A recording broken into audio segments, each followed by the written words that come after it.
आज सुबह रूटीन की तरह जब मैंने न्यूज़पेपर उठाया और उसका सेकंड पेज खोला तो वहाँ पर क्या देखने को मिला, एक पूरा आर्टिकल है कि 21 और 22 में 1,44,000 प्रोटीन सैंपल्स का सर्वे हुआ। ये न्यूज़ आप मेरे पीछे देख पा रहे होंगे जिसमें लिखा है nearly 15% of protein supplements are unsafe for consumption.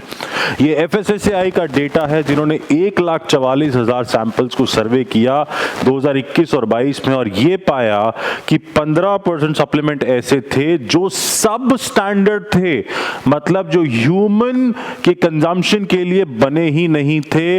लोगों ने उसमें इतनी मिलावट कर रखी थी कि वो सही नहीं थे आपके शरीर के लिए। और इसी तरह की खबरें जो है वो हमारे सारे जो फिटनेस की पॉपुलेशन है, जो प्रोटीन के बारे में बात करता है, उन सबको डराते हैं। बिल्कुल सही है ये कि प्रॉफिट कमाने के लिए कुछ कंपनीज ने, कुछ वेंडर्स ने उसमें कुछ ना कुछ चीजें सब स्टैंडर्ड मिला दी, जिसकी वजह से आज हमारी पूरी इंडस्ट्री का नाम खराब होता है। वो क्या करते हैं, सिर्फ कुछ पैसे कमाने के लिए इस पाउडर को निकाल के उसकी जगह रॉ वे प्रोटीन डाल देते हैं जो थोड़ा सस्ता होता है, थोड़े पैसे बना लेते हैं उससे। ये नहीं होता तो इसको निकाल के इसी की जगह पर सोयाबीन प्रोटीन डाल देते हैं।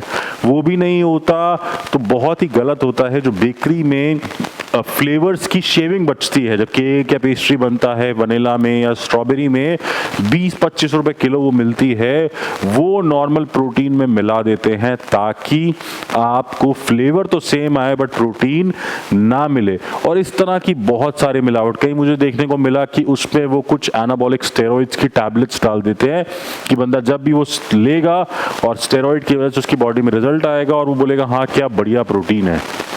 इसके अलावा प्रोटीन स्पाइकिंग कर देते हैं। क्या करते हैं कि जो महंगा अमीनो एसिड है जैसे ल्यूसीन, उसको बाहर निकाल देते हैं, और जैसे जो सस्ता अमीनो एसिड है क्रिएटिन के जो है जैसे ग्लाइसिन, आर्जिनिन, मिथ्योनिन, इनको भर देते हैं। तो प्रोटीन तो सेम रहता है बट ल्यूसीन गायब हो जाता है।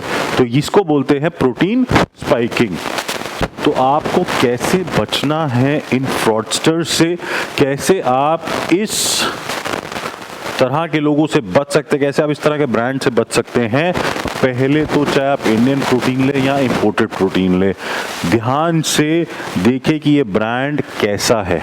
कोई छोटा मोटा ब्रांड है जिसके बारे में आपने कभी सुना नहीं है।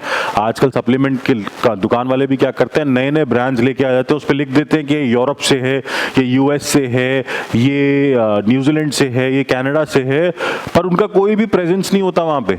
आप गूगल पे जाके चेक करोगे तो ना तो कोई वेबसाइट मिलती है, ना वहाँ का कोई एड्रेस मिलता है, ना उसकी कोई भी प्रेजेंस कहीं और किसी देश में मिलती है। तो अगर ऐसा कोई ब्रांड है जिसके बारे में आपने कभी सुना ही नहीं है और आपका सप्लीमेंट वेंडर बोलता है नहीं नहीं ये US का ब्रांड है, यही यहाँ का ब्रांड है, वहाँ का ब्रांड है, तो ऐसी कोई चीज़ मत खरीदना।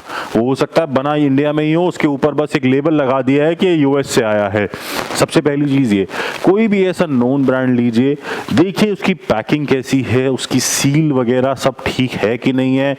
कई ब्रांड्स आपको कोड का भी ऑप्शन देते हैं कि आप स्क्रैच करके जो कोड आया उसको आप उनको व्हाट्सएप कर सकते हैं और वो आपको बता देते हैं ये प्रोडक्ट असली है या नहीं।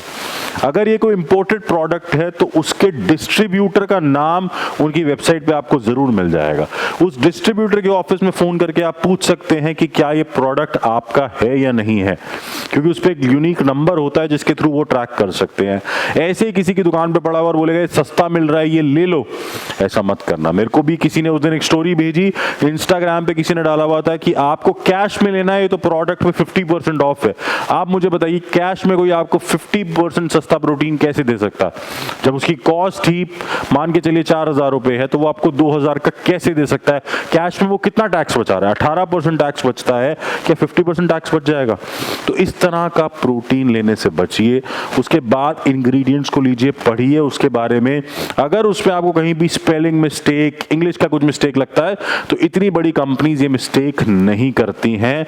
हो सकता है कि जो आपका प्रोडक्ट है वो फेक हो या उसमें कोई ना कोई मिलावट की गई हो।